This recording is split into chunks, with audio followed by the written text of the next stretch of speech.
Okay, I know they're not based on this anime, but it's the same concept. So, someone make a fan-made opening with Alola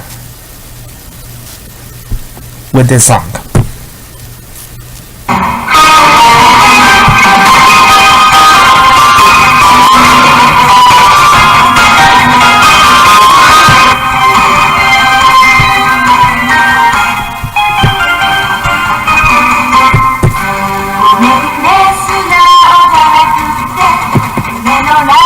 I'm gonna get copyrighted if I keep this playing too long.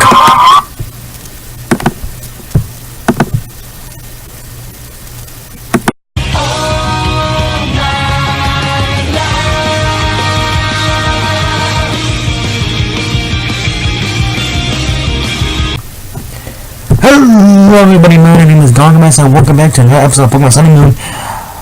This time, you guys, we're going to be tackling the newest episode of Sun and Moon, episode 113. A thing I need to do called, researching the episode name before I start a review. Cause I forgot again what the episode title is called, god damn it. But I'm just gonna go with my fan name game, I'm just gonna go with I forgot the joke we made. Man, I'm not prepared at all, am I? But regardless, we're gonna be basically reviewing the Sentai episode, and I said Sentai, okay? I didn't say the other one. Don't put it in the comments below. But anyways, let's get started with this episode. The episode begins with Sophocles on a quiz show because why in the heck not? I'll be honest, I don't know how he got into the game show. I guess he just registered to be in it. But anyways, it's basically like a quiz show. He's getting all the right answers until he's Togedemaru kind of like missed hit or like it was like 1 second delay or something. I don't know what went down basically. It was kind of confusing with the subs. But anyways, after that, Rotom went to meet up with the director who was with him during the Loki episode, which is the episode I wish was the episode that Rotom left us for good. But anyways, they wind up catching them, and I like this moment so much where Pikachu's just playing with the guy's scarf sweater, because it's so adorable to see Pikachu acting. Like, one of the things I will give some credit, I do like how they're characterizing Pikachu nowadays. This is the fact that I will admit he was kind of lackluster in X and Y. I think the only moment in X and Y was the moment where Pikachu played as ninjas with Bonnie and Denene when Software first debuted. But other than that, they basically wind up going down to a set for this famous TV show on Alola with this Magikarp card, little carp, I think. It's the Japanese name, so the dog will probably change it to something else. But anyways, I like this moment where Kiawe's freaking out because it's like his little sister watches the show and has a huge fan, so he was all like, Rotom, get as much photos as you can get. And he was like, I'm on it, and it takes rapid fire photos like and then the manager for the Magikarp is all like, no flash photography, and then Aggie Wayne and Rotom just like, I'm sorry, it just runs back to Kiawe or like to the others. And we wind up seeing like a Magikarp is trying to like do this hop, but it can't do the hop right. And there's a nice little Dragon Ball Z reference there. You gotta see it, and you gotta be a dedicated Dragon Ball Z fan, or at least know what Dragon Ball Z to see what that reference was. But anyways, we see a bunch of these moments, and they be saying like, oh, yo, let's take a little break for now, let's see what we got to do. And after that, we want to get the cameos from the Pokenchi crew. I don't know their names, but I gave the girl this cute nickname. I just call her Cute Thing, because that's what he is. She's Cute Thing. I don't know, because her little thing is just adorable. Like, it's just really adorable, and they're freaking out, going like, yo, we got the people that we hired, they were delayed and sent up because of a snowstorm due to a Frostlass and a Bulbasaur fight, which I can see why. Actually, I can see why they can't. Although all of Sinnoh, really, or is it just like they're in Snow Point City? Because I would find it hard to believe for an Abominable Frostlass just to be in like a public area, just because it's just kind of what? Really? But regardless of that, anyways, the director basically goes all like, don't worry, we'll find some other people. And then I like this scene. He sees Lana and is like, okay, and she was like, huh? Okay, and then and then she goes to Kiara and he's like, nope. It was like, damn. That makes sense why he did it though, because obviously it's gonna be like they're gonna parody us in a magical girl anime. So yeah, and then he goes to Mel and he was like, alright, and she was like, huh? And they were all like, yo, when you get to start the show. And I don't know why, but I just really like this more where they're just posing. Like, it's just really cute and adorable, because like, really? Us? You want us? Really? Really? We're not actors. I mean, yeah, if you saw our performance in the real play we did, we're not actors. It's kind of funny because it's hilarious because even Lily is really shy, but now I'm on her for it, and so Lily decides to, like, yo, since these two I'll join because my friends want to join. So it's a nice little moment with that, and I like this moment where Ash is all like, no, I want to be on TV, and I'm like, Ash, when you can be at movies, they're focused live. And that's why you like some movies, and that's why you are in movies, and best wishes. I'm pretty sure they're going to high rating, so I guess it's just supposed to be like a funny moment was if your friend gets offered like a TV show spot, you'll be all like, what? I want to be on TV too. No fair. Why does he or she get to be on TV moment? I get it. It's a funny moment. It's just that it's like, yo, Ash, they're just gonna be in the local area. You made a movie that's probably broadcasted around the world. Like, if anything, I don't mind if Sun and Moon actually does a callback to the best wishes movies that Ash made, because I'm pretty sure they got pretty big remarks in the movies, because the movies plots, both of them were good.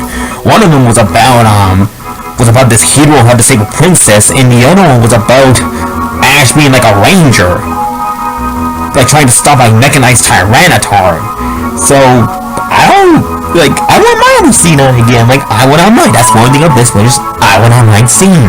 But we go a little bit. Anyways, the magic card basically comes back. Once the magic card comes back, it wants to be balling the Gyarados. As they start chasing the Gyarados, going like, yo, you never noticed this thing was about to evolve? And the man was like, I did not see, even though we saw the glow. We saw the glow during this episode. I was like, how do you not notice the glow? So, but we go with all that. We cut to Team Rocket, actually. Once we cut to Team Rocket, Jessie is just basically preparing her Alola debut, which I don't mind, but it's like, Jessie, we're about to be, this is the last year of Sun and Moon, you could have done it earlier. Like, that just is like, really? We're about to be, this is the last year for Sun and Moon, obviously, because Sword and Shield is coming out, so I'm just thinking to myself, really? You want to start now when we're about to be practically over with? Granted, it could have been worse. It could have been like the last month of Sun and Moon, and then she would be like my Alola debut, and then I would have been like, really? Sun and Moon's already over. Your debut, it's gonna be it. There's no more episodes for Sun and Moon. But anyway, regardless of that moment, we wind up seeing that now Alola and Alola are like trying to rehearse, but at first they're like, they're kind of skeptical, like they're kind of freaking like not getting the roles right, because obviously they're not professional actors or actresses. And it's funny because like the name of the show was freaking I think it was called Alola Drink Girls or something like that. I don't know, I kind of forgot the subs, but regardless of that, they're trying to like perform like, you know, the average like magical girl poses, but they couldn't get it right. But later on, they wind up doing some good. They wind up like catching on, and then this is where the girl just bounces through the wall and just flips around. Just freaking being all like, look, I can do the flops now. And the guy goes all like, I knew you could do it. And then they basically resume on the production of the show. And we get a little time skip. Once we get the time skip, we actually get to see Lily's really nervous because this is gonna be her first time performance in well, damn it, I think this is all three of them.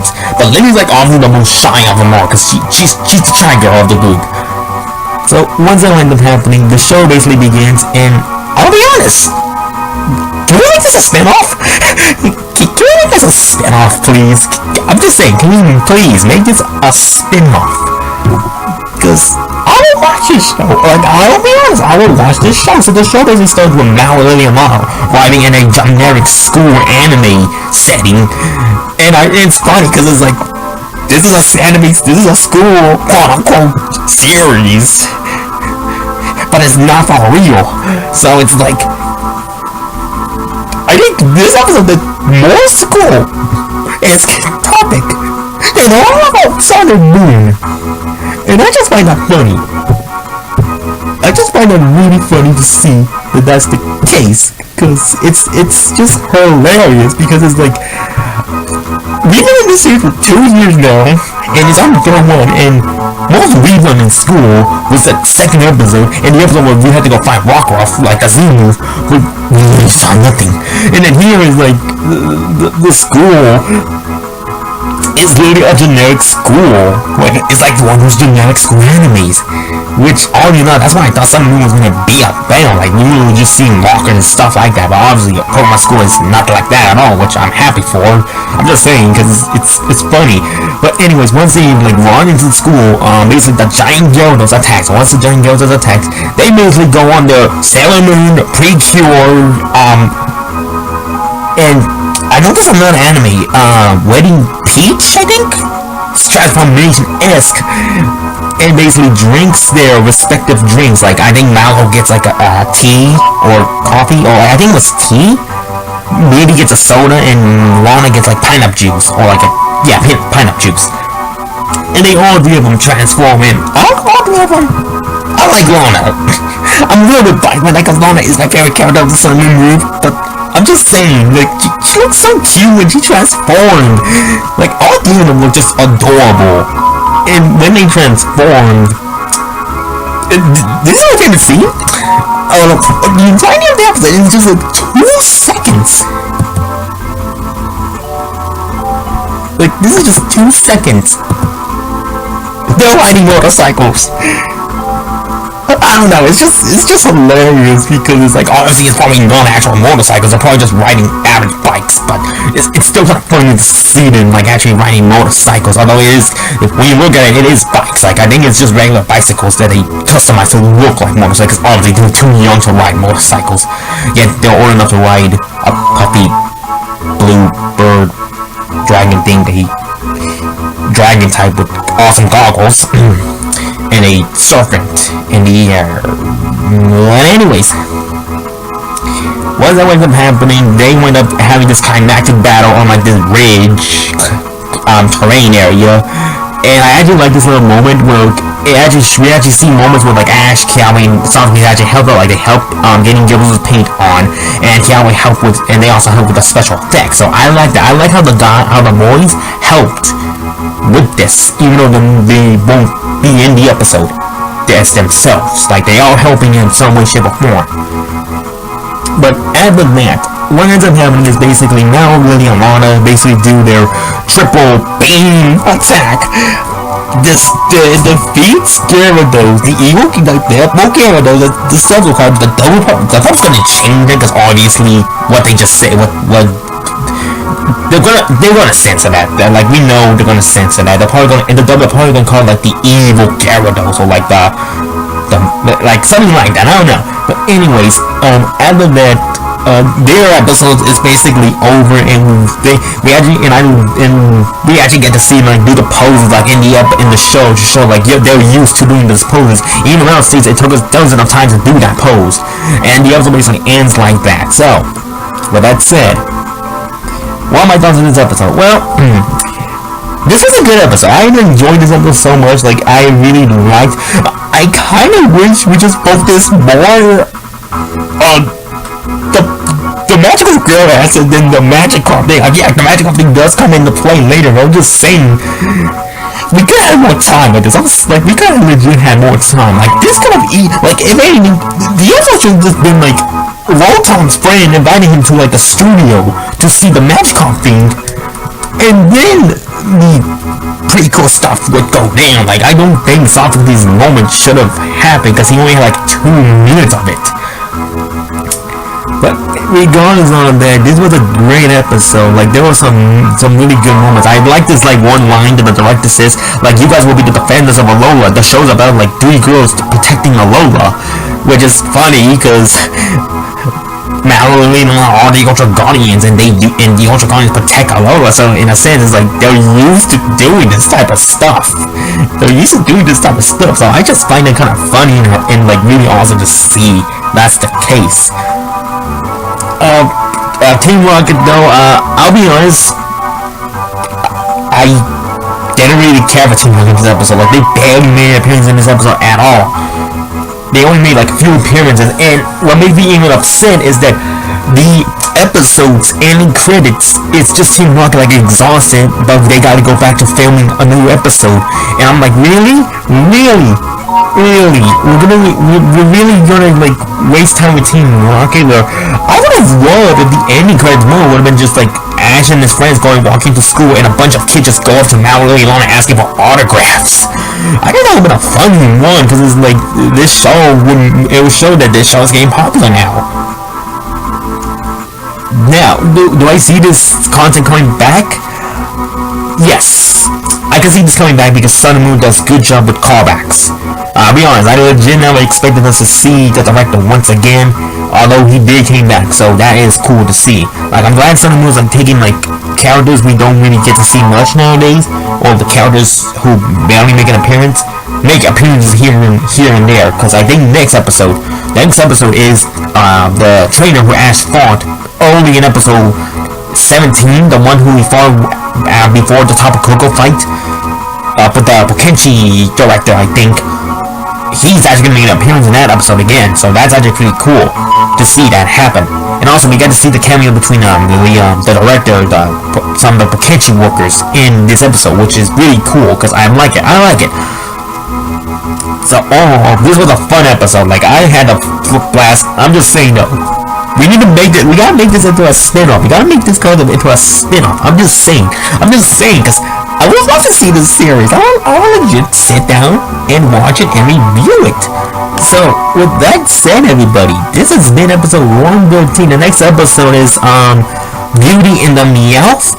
Beauty in the Meowth. So, with that said, I will see you guys next time.